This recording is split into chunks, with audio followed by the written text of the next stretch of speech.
All right, let's journey back in time, way back, almost 900 years to the 12th century. We're going to try and get inside the mind of, honestly, one of history's most incredible figures, Hildegard von Bingen. I mean, this woman was a writer, a philosopher, a visionary, a naturalist, you name it. But the real mystery, the thing we're diving into today, she was also a revolutionary composer. Okay, let's just start with this bombshell claim that comes directly from Hildegard herself. She says she composed and sang this incredibly complex, beautiful music with absolutely zero formal training. Get this, she'd never even learned neumes, which was basically the sheet music of her day. You know what that's like? It's like someone today claiming they directed an entire CGI blockbuster movie without ever touching a computer. It sounds impossible, right? So that's the big question, right? That's the mystery we're going to try to solve. How on earth did an untaught nun become one of the most innovative composers in history? Was she getting direct downloads from the divine?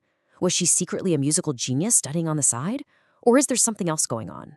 Well, let's dig in and find out. All right, first things first. To really wrap our heads around this puzzle, you have to understand the scale of what we're talking about. This isn't just a couple of catchy tunes she came up with. No. We're talking about a massive, incredibly sophisticated collection of music that's still with us today. 77. Just let that number sink in. 77. That's how many unique liturgical chants, plus a whole musical play, we can point to and say, Hildegard wrote that. And here's the kicker. More of her works have survived than from any other composer in the entire Middle Ages. I mean, that's just staggering. And this really shows you just how different she was. Think about your typical medieval composer, right? Probably an anonymous monk, spent years and years in formal training, learning the craft. Their music was all about glorifying God, not about them. The composer was invisible. But Hildegard?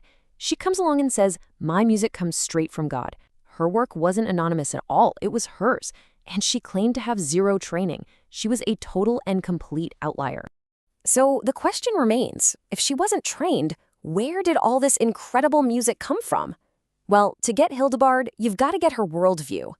See, for her, music wasn't just entertainment. It wasn't even just art. It was something much, much bigger. It was a direct connection to God. And this idea is at the very heart of everything. The word is theophany, which is just a fancy way of saying a physical sign of God's presence. Hildegard believed her music was exactly that. Every single time she and her nuns sang one of her songs, they weren't just singing. They were actually creating a little piece of heaven on earth, making God's presence tangible through sound. Yeah, she had this whole belief that way back in the Garden of Eden, before the fall, humanity was in perfect sync with the choirs of angels in heaven. She even wrote that Adam's voice was like a perfect musical instrument. So for her, music was this sacred act, a way to remember that lost perfection, to try and bring a little bit of that heavenly harmony back down to us. And you can see this huge ambition in what she called her collection of music. It wasn't, Hildegard's greatest hits. No, she called it the Symphony of the Harmony of Heavenly Revelations. Whew! I mean, that tells you everything, right? This wasn't just a songbook. It was a grand project to literally capture the sound of heaven. Okay. So we've got a composer. She says her inspiration is divine. She thinks music is a holy act. That's all fascinating, but now we get to the real secret sauce, the key to her genius. Her music wasn't just there to sound pretty. It was designed to do something to you, the listener. It was built to persuade. And her secret weapon has a name, musical rhetoric. Think of it like this. Most composers back then were just putting music to words. The music was like a frame for the picture. But Hildegard, she was melting the frame and the picture together. The melody wasn't just background music. It was part of the argument. It was there to hit you with the emotional and spiritual weight of the words. So here's the bottom line. Her songs worked like powerful sermons. She was basically using the same techniques as a great preacher, whose goal isn't just to give you information, but to stir your soul, to move you, to make you want to be better. Her music was designed to be an active force, something that could actually change you. And she had a whole process mapped out for how this would work. Step 1, you hear the song. Step 2, the melody, with all its clever, persuasive tricks, grabs you emotionally.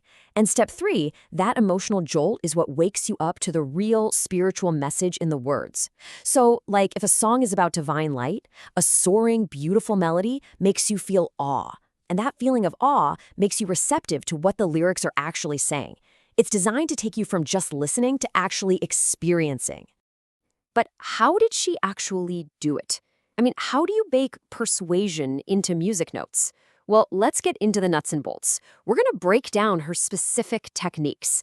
This is where her genius goes from being this abstract idea to something you can actually see and hear. We've basically identified 4 main tools in her rhetorical toolkit. Let's run through them.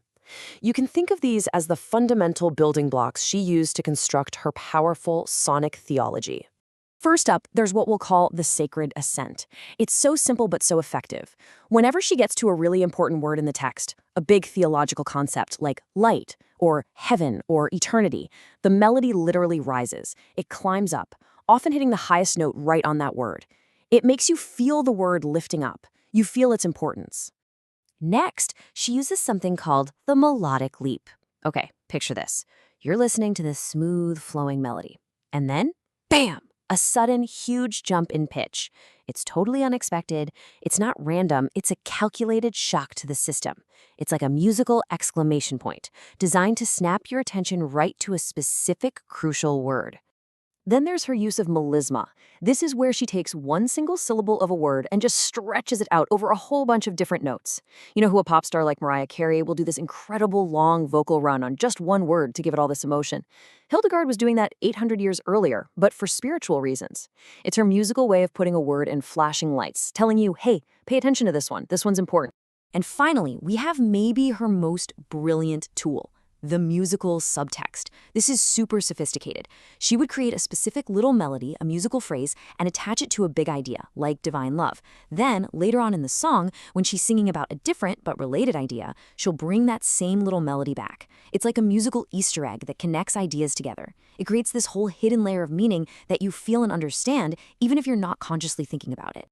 So, you take all these tools, you put them all together. What have you got? What's the big picture here? What did Hildegard really leave us with?